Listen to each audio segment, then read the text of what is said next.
عقیدہ توحید تھوڑا سا اس کی جو ہے نا وہ آ، فضیلت سمجھ لیں، اس کی حقیقت سمجھ لیں، بیان کر دیتا ہوں، پھر عقیدے کو ہم بورڈ پر سمجھیں گے انشاءاللہ، تاکہ ہم جس چیز کو سمجھنے جا رہے ہیں اس کی اہمیت ہمارے دل کے اندر بیٹھ جائے۔ ویسے عقیدہ توحید کی اہمیت ہم میں سے ہر ایک مسلمان کے دل کے اندر ہے، لیکن تھوڑی سی ہم اس کو دوبارہ سمجھنے کہ ہم اس کو مستحضر کر لیتے ہیں، ذہن میں حاضر کر لیتے ہیں، تاکہ جو بات ہم سمجھنے جا رہے ہیں اس کی اہمیت ہمارے دل میں پہلے سے بیٹھ جائے کہ کتنی اہمیت کا حامل ہے۔ توحید سے متعلق اسلام کا بنیادی اساسی عقیدہ ہے، اس میں کوئی شک نہیں ہے، اور اتنی اس کی اہمیت ہے، اتنی اہمیت ہے کہ اسلام کی شعبہ ہماری زندگی کی جتنے بھی شعبے ہیں، ہر ایک کے اندر جو ہے نا اس کا رنگ غالب ہے، ہر ایک شعبے میں۔ 8ویں پارے کے اندر اللہ تعالیٰ نے ارشاد فرمایا، کل فرما دیجئے ان صلاتی و نسکی و محیای و مماتی للہ رب العالمین، ان صلاتی میری نماز، و نسکی میری قربانی، و محیای حتیٰ کہ میری زندگی، و مماتی حتیٰ کہ میری موت بھی، یعنی زندگی اور موت کے تمام چیزوں کے دائرے کے گرد یہ ہماری جو توحید ہے یہ گھومتی ہے۔ کسی بھی چیز کے اندر سے آپ توحید کو نکال دیں گے، وہ عمل پھر عمل برقرار نہیں تھا، اللہ کے ہاں قابل قبول نہیں ہے۔ اسی طرح ایسا عقیدہ ہے کہ جب سے اس کائنات کو اللہ نے وجود بخشا ہے، جناب آدم تشریف لائے، اسی کی اہمیت کو بیان کیا، اور جب قیامت تک یہ سلسلہ چلتا رہے گا آگے دنیا کا کائنات کا نظام، اس عقیدے کی اہمیت قیامت کے قرب آنے سے بڑھتی چلی جائے گی، کم نہیں ہوگی۔ اتنی اہمیت کا حامل عقیدہ میں نے پہلے بھی تذکرہ کیا کہ 1,24,000 کم و بیش انبیاء سارے جو دنیا میں مبعوث کیے گئے، سب سے بنیادی، سب سے پہلے اور جو اصل مقصد تھا ان کا دنیا میں لوگوں کے پاس آنے کا، مبعوث کرنے کا کیا تھا؟ اللہ کا تعارف، لا الہ الا اللہ کا تعارف، عقیدہ توحید کی دعوت دینا۔ تو سارے انبیاء کا اس ایک عقیدے کی دعوت دینا اپنے اپنے دور کے اندر اس کی اہمیت کو واضح کرتا ہے کہ معمولی عقیدہ نہیں ہے، یہ صرف توحید کا نام نہیں ہے کہ ہم اپنے آپ کو توحید ہی کہہ دیں گے تو کام حل ہو جائے گا، بلکہ انبیاء نے ساری زندگیاں اس کے اوپر لگائی ہیں، ساری صلاحیات اس ایک عقیدے پر لگائی ہیں، تو اس سے سمجھ لیں کہ کتنی اہمیت کا حامل یہ عقیدہ ہے۔ اسی لیے اس کے مقابلے میں بس اور اس کی زیادہ تفصیل بیان نہیں کرتا، ورنہ اس کے فضائل تو قرآن میں، احادیث میں بہت سارے آپ حضرات سمجھتے ہیں۔ اس کے مقابلے میں آتا ہے شرک، توحید کے بالکل اپوزٹ، بالکل اس کی ضد، وہ کیا ہے؟ شرک ہے۔ جتنی اہمیت اسلام میں توحید کی، عقیدہ توحید کی ہے، یعنی زندگی کے ہر شعبے میں نے ذکر کیا کہ اس کو جو ہے نا مانا جاتا ہے، اس کے بغیر کوئی تصور نہیں ہے اسلام کا، تو اسی سے آپ اندازہ لگا سکتے ہیں کہ شرک کتنی بری، جو اس کے اپوزٹ چیز ہے، کتنی ہلاکت خیز چیز ہوگی۔ حتیٰ کہ قرآن نے یہاں تک کہا ان الشرک لظلم عظیم، یہ شرک جو ہے نا یہ بہت بڑا ظلم ہے، بہت بڑا ظلم ہے۔ اللہ فرما رہے ہیں کہ شرک بہت بڑا ظلم ہے۔ اور ایک اور مقام پہ جو اسلام نے ہمیں گناہ کے، اللہ کی نافرمانی کے تصور ہمیں بتایا ہے نا، اس میں سب سے آخری حدوں کو کراس کرنے والا، حدوں کو، ایک ہے حدود کے اندر رہنا، ایک ہے حدود کو کراس کرنا، جو سب سے آخری حدود کو کراس کر کے نکل جائے وہ ہے شرک۔ کیسے؟ ان اللہ لا یغفر ان یشرک بہ ویغفر ما دون ذلک لمن یشاء، کہ اللہ تعالیٰ زندگی کے ہر گناہ کو معاف فرما دے گا جس کے گناہوں کو چاہے گا، لیکن شرک کسی کا اللہ معاف نہیں فرمائے گا۔ تو شرک ایسے حدوں کو کراس کیا ہوا جرم ہے کہ جس کی معافی بھی اللہ کی طرف سے نہیں ملتی۔ اسی طرح آخری ایک جو ہے نا روایت اس کے اندر سنا دیتا ہوں، صحیح بخاری کی روایت ہے کہ شرک کی بیماری اس کے اندر پائی جائے گی، اس کے حق میں کوئی بھی چیز اللہ کے ہاں پہ قابل قبول نہیں ہے۔ پچھلی بار میں نے 10ویں پارے سے آپ کو آیات سنائی تھی نا کہ مکہ کے مشرکوں نے بیت اللہ کی تعمیر کی اپنے حلال مال سے، ایک بار کتنی بڑی سعادت ہے، ہم اس مسجد کے لیے تھوڑا سا جو ہے نا چندہ دے دیں، تھوڑا سا خیال کر لیں تو کتنی سعادت سمجھتے ہیں کہ یار میں نے مسجد میں اپنا مال لگایا ہے۔ تو بیت اللہ اور خانہ کعبہ کی تعمیر کو اپنے ہاتھوں سے تعمیر کرنا، حلال مال لگانا، اللہ نے فرمایا اس کی بھی کوئی اہمیت اور حقیقت نہیں ہے جب تک کہ ایمان نہیں ہے۔ تو جو مشرک جو ہوتا ہے اس کی کوئی بھی چیز، اس کے لیے کوئی بھی چیز اللہ کے ہاں قابل قبول نہیں ہے۔ کیسے؟ صحیح بخاری کی روایت ہے، قیامت والے دن جب میدان حشر قائم ہوگا تو اللہ تعالیٰ کے سامنے ساری دنیا اور انسانیت جب جمع ہو جائیں گے حشر کے لیے اور حساب کتاب کے لیے، تو ابراہیم علیہ السلام اپنے والد آزر سے ان کی ملاقات ہو جائے گی۔ تو ابراہیم علیہ السلام ان سے کہیں گے میں نے آپ کو بتایا نہیں تھا، میں آپ کو کہتا نہیں تھا کہ آپ میری نافرمانی نہ کریں، مجھے اللہ نے پیغمبر اور نبی بنایا ہے، میری بات مان لیں۔ تو آزر اس وقت یہ کہے گا کہ آج میں تمہاری نافرمانی نہیں کرتا، آج جیسے تم کہو گے ویسے کروں گا۔ تو جناب ابراہیم نے، قرآن مجید میں آیت ہے وَلَا تُخْزِنِي يَوْمَ يُبْعَثُونَ، اللہ تعالیٰ نے ابراہیم علیہ السلام نے اللہ سے دعا کی، اللہ نے قبول فرمایا کہ اللہ ابراہیم علیہ السلام کو قیامت والے دن رسوا نہیں کریں گے انسانیت کے سامنے۔ جناب ابراہیم کی اسلام کے لیے قربانی اتنی تھی، اسی لیے تو جو ہے نا خلیل قرار دیے گئے اللہ کے، تو بہت قربانی تھی اللہ کے لیے، اتنی قربانی دی۔ ابراہیم علیہ السلام کے واقعات میں آپ نے سنا اور تذکرہ پڑھا ہوگا ان کا، تو اللہ نے فرمایا جس دن تم لوگوں کے سامنے اٹھایا جائے گا قیامت کے میدان محشر میں، آپ کو رسوا نہیں کیا جائے گا۔ تو ابراہیم علیہ السلام کے ذہن میں یہ وعدہ اور یہ دعا ہوگی، اللہ کے سامنے عرض کریں گے کہ اللہ آپ نے مجھ سے وعدہ فرمایا تھا کہ جس دن آپ لوگوں کو جمع فرمائیں گے قیامت والے دن، آپ جو ہے نا مجھے رسوا نہیں کریں گے، اور اس سے بڑی رسوائی اور کیا ہو سکتی ہے کہ میرا باپ آزر جو ہے وہ جہنم کے اندر چلا جائے، تو یہ کتنی بڑی رسوائی کی بات ہے۔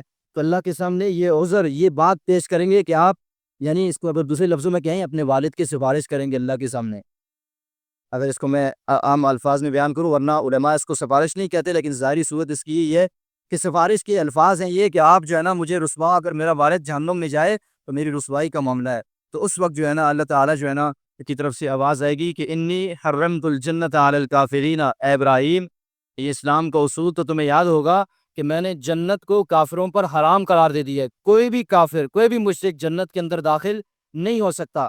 پھر ان سے کہا جائے گا کہ آپ ذرا اپنے قدموں کے نچلی طرف تو دیکھیں، جب وہ نیچے کی طرف دیکھیں گے تو مختلف روایات کے اندر، صحیح بخاری کی روایت کے اندر تو آتا ہے کہ اپنے والد آزر کو دیکھیں گے کہ وہ ایک خون آلود بھیڑ کی شکل میں جو ہے نا وہ ہوگا، اور فرشتے اس کے قدموں سے گھسیٹ کر کے اس کو جہنم کی طرف جا کر کے جہنم کے اندر ڈال دیں گے۔ تو بہرحال دیکھیں، نبی کی سفارش ہے، نبی کی دعا ہے، نبی اللہ سے مکالمہ کر رہے ہیں، لیکن اللہ نبی کی جو ہے نا وہ پکار کو، نبی کی دعوت کو اس کے والد کے حق میں مشرک ہونے کی وجہ سے قبول نہیں فرما رہے، تو آپ سمجھ لیں کہ اور تو دنیا میں پھر باقی بچتا ہی کوئی نہیں، آپ کا اور میرا پھر کیا معاملہ ہونے والا ہے۔ اس لیے عقیدہ توحید کو سمجھنا اور شرک سے بچنا اس لیے ضروری ہے۔ تو بہرحال باقی باتیں انشاءاللہ عقیدہ توحید اور شرک سے متعلق آپ حضرات بخوبی خود جمعوں کے خطبات میں ادھر ادھر، چونکہ مسلمان ہیں ہم سنتے رہتے ہیں ان چیزوں کو، تو بہرحال شرک توحید کو ہم نے اختیار کرنا ہے، ساری بات کا خلاصہ یہ ہے، اور شرک سے ہم نے بچنا ہے۔ شرک کا شائبہ بھی جہاں پر آئے گا ہم اس سے بچنے کی کوشش کریں گے۔ تو بہرحال ابھی اس بات کو ہم سمجھنے کی کوشش کرتے ہیں کہ یہ توحید ہوتی کیا ہے، یہ توحید توحید توحید سارے انبیاء تشریف لائے، یہ توحید کس چیز کا نام ہے؟ جناب آپ نے پہلے سے پڑھا ہو وہ آواز نہیں لگائیں گے۔ توحید، توحید کا معنی اگر کوئی ساتھی مجھے بتا دیں، توحید کسے کہتے ہیں؟ توحید کس چیز کا نام ہے عزیر بھائی؟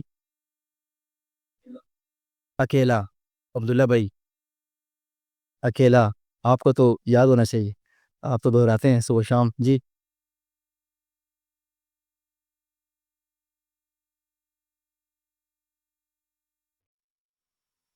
اکیلا، جی اکیلا، اچھا سمجھے جی، قرآن مجید نے ہمیں یہ بات بتائی ہے، اب سمجھے توحید کس چیز کو کہتے ہیں۔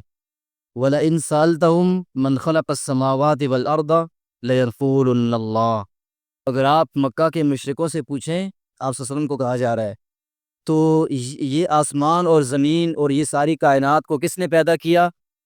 تو وہ کہیں گے کس نے پیدا کیا؟ اللہ نے پیدا کیا۔ تو توحید کا معنی اکیلا، یہ تو مکہ کا مشرک ہی مانتا تھا۔ توحید کا معنی یہ والا ایک ہونا، اکیلا ہونا، یہ تو وہ مشرک بھی مانتے تھے کہ جب وہ پھنس جاتے تھے، دعوا اللہ مخلصین لہ الدین، سمندر میں کہیں کشتی پھنس جاتی، کسی بڑی مصیبت میں پھنس جاتے تو کیا کرتے تھے؟ بس خالص اللہ کو پکارنا شروع کر دیتے تھے، ساری چیزیں ان سے، وہ پتھر اور وہ درخت اور فلاں چیزیں بھول جاتی، ایک اللہ کا اس وقت ہو جایا کرتے تھے۔ تو اس توحید کو تو مکہ کا مشرک بھی قائل تھا، وہ ایسا نہیں تھا کہ اس کو نہیں مانتا تھا، مانتا تھا۔ تو کس چیز کو نہیں مانتا تھا؟ وہ توحید تو اصل معنی ہے جو ہمیں سمجھنا چاہیے۔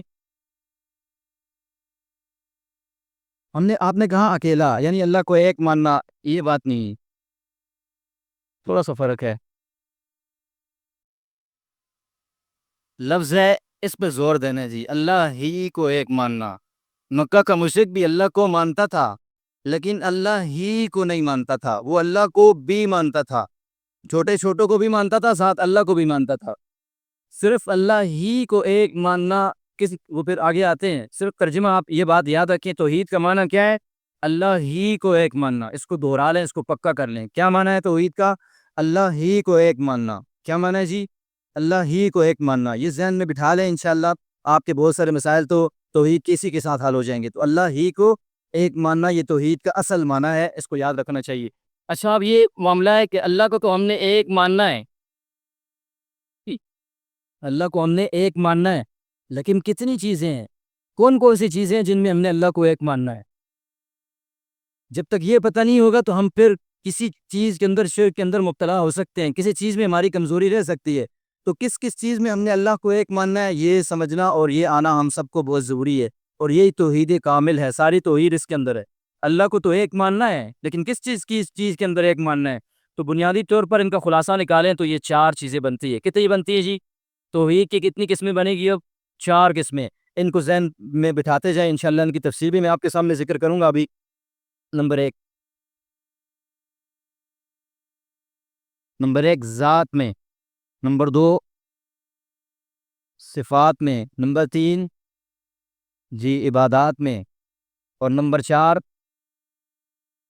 حکم میں. چار چیزوں میں اللہ کو ایک ماننا ضروری ہے. ان چار میں سے کسی ایک میں بھی ہماری توحید کی کمی رہ گئی تو اللہ تعالیٰ کی توحید کامل پر ہمارا ایمان نہیں ہے.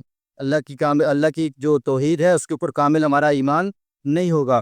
اللہ کو ہم نے ذات میں بھی ایک ماننا ہے، اللہ کو ہم نے صفات میں بھی ایک ماننا ہے، اللہ کو عبادات میں بھی ایک ماننا ہے، اور حکم میں. کیونکہ یہ جسم یہ پیدا کس نے کیا؟ اللہ نے کیا. تو حکم بھی اس پر کس کا چلے گا؟ اللہ کا چلے گا. تو حکم کے اندر بھی ہم نے صرف کس کو ایک ماننا ہے؟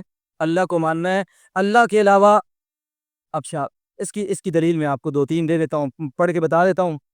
ذات میں اللہ ایک ہے، یہ ہمارا عقیدہ ہے نا. عقیدے پر دلیل قرآن مجید سے آتی ہے، یاد رکھیں. عقیدے پر دلیل کہاں سے ملتی ہے؟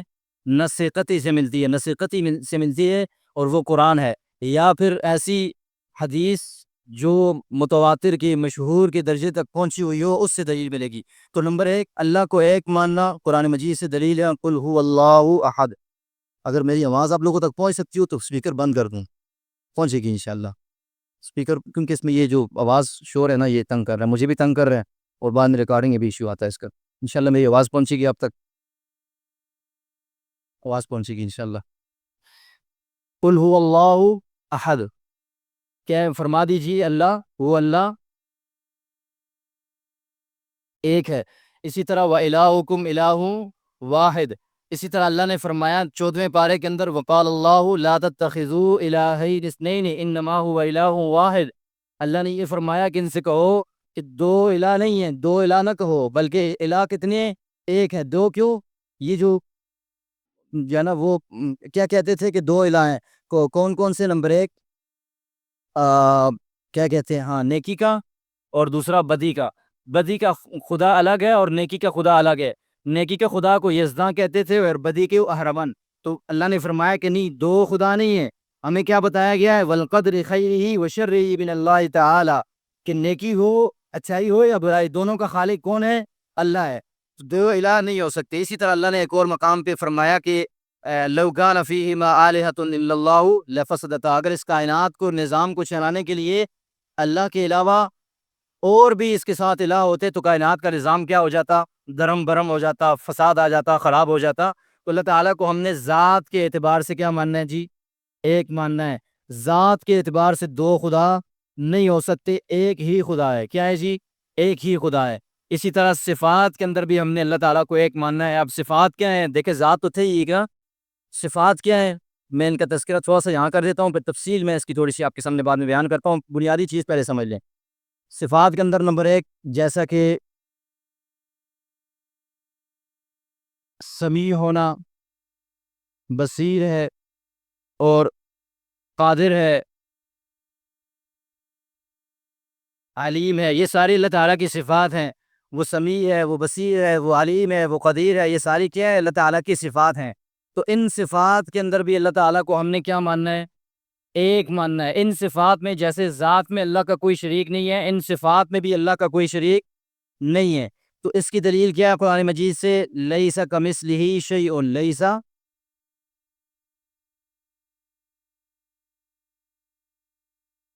لیس کمثلہ شیء، اللہ جیسی کوئی بھی چیز نہیں ہے. پھر تفصیل میں بتاؤں گا، فی الحال دلیل سمجھ لیں کہ اس کا مطلب کیا ہے، معنی اس کی تفصیل ہم پڑھیں گے، آپ سمجھ جائیں گے۔ اب یہاں پر یہ بات سمجھ لیں، اگر ذات کے اندر ہم نے دو خدا مان لیے، کسی اور کو بھی مان لیا، تو کیا ہو جائے گا؟ شرک ہو جائے گا۔ اور صفات کے اندر سمیع ہونے کا مطلب کیا ہے کہ اللہ تعالیٰ ایک ہی وقت کے اندر بیک وقت ساری کائنات کی ساری مخلوقات کی ساری آوازوں کو، ساری زبانوں کو بیک وقت سنتے بھی ہیں، سمجھتے بھی ہیں۔ یہ ہمارا عقیدہ ہے۔ سمیع ہونے کا مطلب یہ ہے، اگر کوئی یہ عقیدہ اور تصور رکھے کہ جیسے اللہ تعالیٰ جو ہے نا وہ سمیع ہے، ایک ہی وقت میں ساری کائنات کی ساری آوازوں کو سنتے ہیں، سمجھتے ہیں، بولیاں سمجھتے ہیں، ایسے ہی کوئی اور بھی ایسی ہستی ہے جو یہ باتیں سنتی ہے، سمجھتی ہے، تو یہ اللہ تعالیٰ کی توحید میں شرک تو ہے، لیکن کون سی؟ صفات، ٹھیک ہے، صفت سے سمع میں جو ہے نا یہ شرک ہے۔ کون سی صفت میں؟ تو صفت سے سمع میں، سننے کی صفت میں انسان شرک کر رہا ہے۔ اسی طرح بصیر ہے، ایک ہی وقت میں اپنی پوری کائنات کو ایسے ہتھیلی کے اوپر، حدیث میں آتا ہے نا، دیکھنا پوری کائنات ایسے رب کی ہتھیلی کے درمیان میں ایسے سامنے ہے، جیسے ہم اپنی ہتھیلی کو بالکل صاف دیکھتے ہیں، سب کچھ نظر آتا ہے۔ ایسے ہی اگر کوئی یہ سمجھے کہ یار کائنات میں اور بھی کوئی ہستی ہے، کوئی اور بھی مولانا صاحب ہے جو ایسے ساری کائنات کو، مخلوق کو دیکھتے ہیں، تو سمجھ رہے یہ کیا کر رہا ہے؟ یہ شرک فی البصر کے اندر جو ہے نا یہ مبتلا ہے۔ اسی طرح قادر ہونا اپنی تمام مخلوقات کے اوپر، اگر کوئی اور بھی ہستی کو سمجھتا ہے کہ جیسے اللہ قادر ہے ویسے قادر ہے، تو کیا ہوگا؟ شرک فی القدرت آئے گا۔ اور اسی طرح علیم ہونا کہ ازل سے، اس کائنات کے بننے سے پہلے سے، اور اس کائنات کے فنا ہونے کے بعد کیا کچھ ہوگا، یہ سارا علم صرف کس کے پاس ہے؟ اللہ کے پاس ہے۔ اگر کوئی یہ سمجھتا ہو کہ یہ ازل سے ابد تک اور ما بعد الابد تک کا سارا علم اسی طرح جیسا اللہ کے پاس ہے کسی اور کے پاس ہو، تو یہ کیا لازم آئے گا؟ شرک لازم آئے گا۔ تو یہ اس کی تفصیل ہے، اس کو جتنا کھولیں یہ کھلتی رہے گی۔ یہ اس پہ بہت سارے مسائل ہیں، بہت ساری چیزیں ہیں، ابھی فی الحال چھیڑتا نہیں ہوں، جب اگلی عقیدوں کی طرف آئیں گے پھر ان کو تھوڑا سا ٹچ دیں گے۔ ابھی بنیادی بات سمجھا رہا ہوں کہ صفات کون کون سی؟ سمیع ہونا، بصیر ہونا، ٹھیک ہے، قادر ہونا، علیم ہونا، یہ سب کس کے ساتھ خاص ہیں؟ صرف اللہ کے ساتھ خاص ہے۔ جیسی یہ اللہ کے لیے ثابت ہیں، ویسے کسی اور کے لیے ثابت کرنا کیا ہوگا؟ یہ شرک ہوگا۔ آگے آگے جی، عبادات۔ عبادات میں آسان اس کی تعریف کرو، جس چیز کو آپ عبادت، اور آپ اور میں عبادت سمجھ کر کرتے ہیں نا، وہ کسی اور کے لیے آپ ثابت نہیں کر سکتے۔ اب ہم کس کام کو آپ سوچیں ہم عبادت سمجھ کر کرتے ہیں؟ مال خرچ کرتے ہیں نا، پیسے، زکوٰۃ دیتے ہیں، صدقات خیرات واجبہ نکالتے ہیں، یا کسی کی مدد اور نصرت کرتے ہیں، پیسہ خرچ کرتے ہیں۔ یہ پیسہ خرچ کرنا کیا ہے جی؟ مال کا خرچ کرنا، یہ ہم عبادت سمجھ کر کرتے ہیں نا۔ مال خرچ کرنا چاہے زکوٰۃ کی صورت میں ہو چاہے صدقات کی صورت میں ہو، کیا سمجھ کر کرتے ہیں؟ عبادت سمجھ کر۔ تو یہ چونکہ عبادت ہے تو کس کے ساتھ خاص ہوگی؟ اللہ کے ساتھ۔ اللہ کے علاوہ کسی کے ساتھ، کسی کے نام پر مال آپ خرچ نہیں کر سکتے۔ اللہ کے نام پر خرچ کریں، پھر آگے اس سال ثواب کے ساتھ جو بھی معاملہ ہے وہ الگ معاملہ ہے، لیکن خرچ کس کے نام پہ ہوگا؟ صرف اللہ کی ذات کے اوپر ہوگا، اللہ کے رضا۔ اور دوسرے نمبر پر ہے عبادات ہم کرتے ہیں بدن سے۔ مثال کے طور پر ہم نماز پڑھتے ہیں، اللہ اکبر، نماز میں کھڑے ہو جاتے ہیں، ٹھیک ہے۔ روزہ ہم رکھتے ہیں، بدن کی چیزوں کا، رونق، کھانے پینے کا، جسم کے اعضاء کا روزہ ہوتا ہے، تو یہ بدنی عبادات۔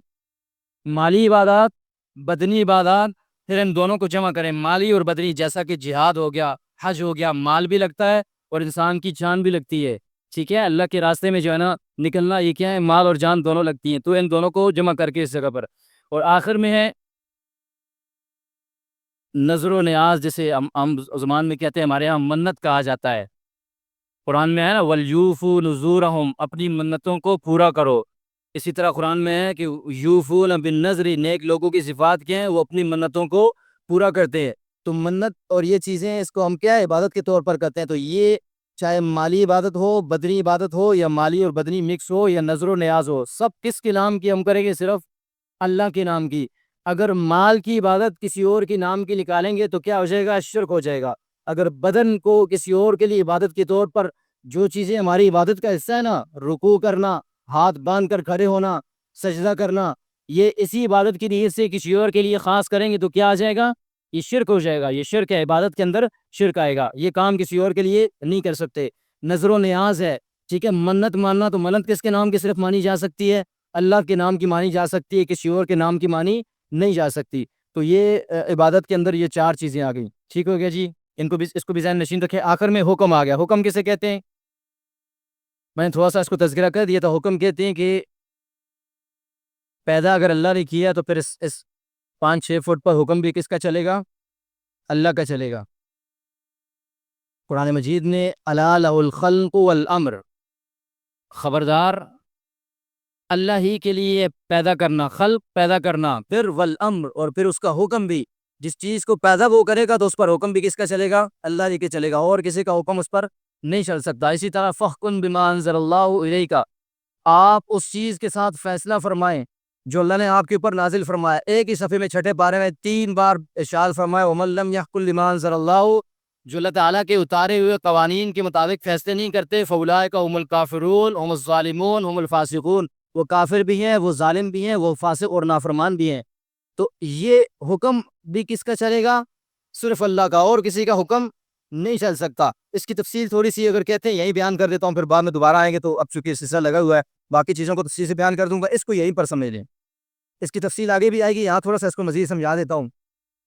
قرآن مجید کی آیت نازل ہوئی، حضرت عدی بن حاتم رضی اللہ تعالیٰ عنہ صحیح روایت کے اندر آتا ہے، تشریف لائے تو گلے میں جو ہے نا صلیب صلیب جو ہے نا وہ جو نشان ہے ان کا عیسائیوں کا وہ لٹک رہا تھا۔ فرمایا کہ یہ جو بت ہے نا اس کو اتار کے پھینکو، یہ گلے میں کیا لٹکایا ہوا ہے؟ اور ساتھ آیت پڑھی آپ نے اتخذوا احبارہم ورہبانہم اربابا من دون اللہ، کہ ان یہودیوں اور عیسائیوں نے، خاص طور پر ان عیسائیوں نے جو ہے نا اپنے پیروں کو، اپنے علماء کو جو ہے نا رب بنا لیا، اپنے علمی شخصیات کو، اپنے علماء کو، اپنے رہبانیین کو، ان کو کیا بنا لیا؟ رب کا درجہ دے دیا۔ تو عدی بن حاتم جو ہے نا وہ عیسائی تھے، انہوں نے کہا کہ یا رسول اللہ ایسی بات تو نہیں ہے، ہم نے تو اپنے علماء کو، پیروں کو، بڑے لوگوں کو، ہم نے ایسے لوگوں، علمی لوگوں کو رب کا درجہ تو نہیں دیا، ہم تو ان کو رب نہیں مانتے، ان کی عبادت تو نہیں کرتے۔ سمجھے؟ یہ بہت باریک نکتہ ہے، یہاں پر اس کو سمجھ لیں کہ یہ کیسے شرک ہوتا ہے، حکم کیسے شرک ہوتا ہے۔ تو فرمایا کہ ہم تو ان کی عبادت نہیں کرتے تھے، نہ ہم جو ہے نا ان کو رب سمجھتے تھے۔ تو آپ صلی اللہ علیہ وسلم نے ارشاد فرمایا کہ کیا تم لوگوں نے حلال اور حرام کا اختیار ان لوگوں کو نہیں دے دیا تھا؟ جس چیز کو وہ حلال قرار دیتے تھے وہی حلال، جس کو وہ حرام قرار دیتے وہی حرام۔ تو فرمایا یا رسول اللہ ہم تو یہ کرتے تھے، ہم تو رات کو اور انجیل کو نہیں دیکھتے تھے۔ فرمایا تو یہی تو شرک ہے کہ حلال اور حرام کا اختیار کسی کے سپرد کر دینا، یہ کس چیز کے اندر شامل ہو جاتا ہے؟ شرک آ جاتا ہے۔ تو یاد رکھیں، اس کی میں تھوڑی سی اشارہ کر دیتا ہوں۔ آج اسلام کے مقابلے میں جتنے بھی نظام دنیا میں رائج ہے نا، چاہے وہ روس کا اشتراکی سوشلزم، اشتراکی نظام ہو، یا دنیا پر اس وقت حکومت کرنے والا کیپٹلزم جو سرمایہ نظام ہے، جس کا سیاسی نظام جمہوریت ہمارے ہاں رائج ہے، یہ سب اسلام کے مقابلے میں ایسے کھڑے ہیں، شرک کے طور پر کھڑے ہیں۔ کس طور پر کھڑے ہیں؟ شرک کے طور پر۔ جب ہم آگے جا کر پڑھیں گے نا نظام ہائے باطلہ کو اسلام کے مقابلے میں، وہاں ان کی تفصیل بھی میں آپ کے سامنے بیان کروں گا، اور یہ شرک کیسے ہیں وہاں دلائل بھی آپ کے سامنے رکھوں گا۔ اور یہ جو سیاسی نظام چل رہے ہیں یا جو سرمایہ کی، صرف ذہن نشین یہ فرما لیں کہ انبیاء اس دعوت کے لیے بھی آیا کرتے تھے کہ لوگ جو ہے نا یہ حکم بھی انسانوں کے جسم کے اوپر صرف اللہ کا چلے۔ جنگ قادسیہ تھی حضرت عمر رضی اللہ تعالیٰ عنہ کے دور کے اندر، یہ ایران فارس، رستم یہاں کا بادشاہ تھا، تو رستم کے دربار میں حضرت ربیعی بن عامر ہے رضی اللہ تعالیٰ عنہ، وہ چونکہ جنگ سے پہلے جایا کرتے تھے جو ہے نا دعوت لے کر کے، یا تو آپ ہمیں جو ہے نا جزیہ قبول کر لیں، اسلام قبول کر لیں، اسلام قبول نہیں کرتے تو ٹیکس پہ آمادہ ہو جائیں، ٹیکس بھی نہیں دیتے پھر لڑائی کے ہتھیار ہو جائیں۔ تو جب چلے گئے تو اس نے پوچھا، رستم نے ان کی حالت کو دیکھ کر، تلوار لٹکی ہوئی، خستہ اور سادہ حالت ہے، اور اس کا شاہانہ دربار کے اندر آ رہے ہیں بڑے مزے سے چلتے ہوئے، تو اس سے پوچھا کس چیز کی دعوت، تمسخر سے، مذاق اڑانے کے، کس چیز کی دعوت لے کر کے میرے پاس آؤ؟ کیا سوچ اور فکر لے کر کے تم عرب سے نکل کر ہمارے محلات پر قبضہ، علاقوں پر قبضہ کرنے کے لیے آگے ہو؟ تو ربیع بن عامر رضی اللہ تعالیٰ نے وہاں پر اسلام کا خلاصہ وہاں پر بیان کیا، اسلام کا یعنی باطل نظام کو رد کرنے کا جو خلاصہ وہاں پر بیان کیا، کیونکہ اس کے علاقے میں چل رہا تھا، تو اس کو کیسے رد کیا، اسلام کا خلاصہ کس دعوت کے انداز میں پیش کیا۔ ہم نے تو اسلام کی دعوت کچھ اور سنی ہے، ابھی آپ اسلام کی ایک دعوت یہ بھی سنیں گے جو ربیع بن عامر نے اس بادشاہ کے سامنے پیش کی۔ تو کہا کہ اللہ نا، اللہ نے ہمیں جو ہے نا بھیجا ہے، مبعوث کیا ہے، ہمیں اللہ نے ایک کام ذمہ لگایا ہے کہ لنخرج من شاء من عبادت العباد الى عبادت اللہ وحدہ، کہ ہم بندوں کی غلامی سے نکال کر، یعنی تمہاری رعایا کو تمہاری غلامی سے نکال کر الى عبادت اللہ وحدہ، اس ایک وحدہ لا شریک کی عبادت کے اوپر لگا دے۔ یعنی رستم کے حکم کو ماننا، اللہ کے حکم کو چھوڑ کر کیا تھا؟ یہ شرک تھا۔ اسلام کا خلاصہ بیان کیا کہ ہم آئے اس لیے کہ ہم بندوں کو بندوں کی غلامی سے نکال کر اللہ کی غلامی میں لگا دیں. تو آج بھی دیکھیں یہ بات یاد رکھیں. آگے جو تفصیل بیان کی ہے پھر اگلے موقع پر بیان کر دوں گا, اور تفصیل جو ہے نا بس کافی ہے اس کے لیے اتنی کہ اسلام کا یہ جو نظام ہے, جو اسلام کی یہ ترتیب ہے, یہ اپنے اس سسٹم کو بات میرے ذہن سے نکل گئی, پھر آگے کی دوبارہ ذہن میں تو کر دوں گا. تو فرمایا کہ الہ عبادت اللہ وحدہ, اور اسی طرح وہ من جوع الادیان الہ عدل الاسلام, اور مختلف جو مذاہب تم لوگوں نے بنا رکھے ہیں, اپنی طرف سے مختلف چیزیں بنا رکھی ہیں, ان کے ظلم سے نکال کر میں اسلام کے عدل کی طرف تمہیں لانا چاہتا ہوں. اور ومن ضیق الدنیا الی صحت الدنیا والآخرہ, اور دنیا کی اس تنگی سے نکال کر دنیا اور آخرت کی وسعتوں کی طرف میں لانا چاہتا ہوں. یہ اسلام کا پیغام اس انداز میں وہاں پر جا کر بیان کیا. تو دیکھیں اسلام کی یہ دعوت کہ بندوں کو بندوں سے کی غلامی سے نکالنا, آج کیا ہمارے ہاں یہ جو ہم نے پارلیمنٹ کے اندر نمائندے اپنے بٹھائے ہوئے ہیں, کس چیز پہ فیصلے کرتے ہیں ساری دنیا کے اندر. آپ دیکھیں کہ اکثریت جس چیز کو قبول کر لے بس وہ قانون بن جاتا ہے. ساری دنیا میں تو یہ ہے. ہمارے ہاں چونکہ تھوڑا کو اسلام کا تڑکا لگایا ہے, تو بہت سارے حالات اور واقعات یہ کرنا چاہ رہے ہیں لیکن کر نہیں سکتے. پھر بھی کچھ نہ کچھ چیزیں آپ دیکھتے ہیں مختلف شکلیں, جیسی ابھی یہ نابالغ بچی والا لڑکی والا جو معاملہ تھا, نابالغ لڑکے اور لڑکی کی جو ہے نا وہ نکاح والا جو شادی والا جو معاملہ ہے, تو یہ اس کے اندر تو اس قسم کی یہ حرکتیں کچھ نہ کچھ کرتے رہتے ہیں, باوجود اس کے کہ آگے اس ان کو جو ہے نا مزاحمت کا سامنا کرنا پڑتا ہے. تو اگر یہ مزاحمت ان کے سامنے سے ہٹ جائے تو پھر یہ کیا کریں گے ہم اس کا تصور بھی نہیں کر سکتے.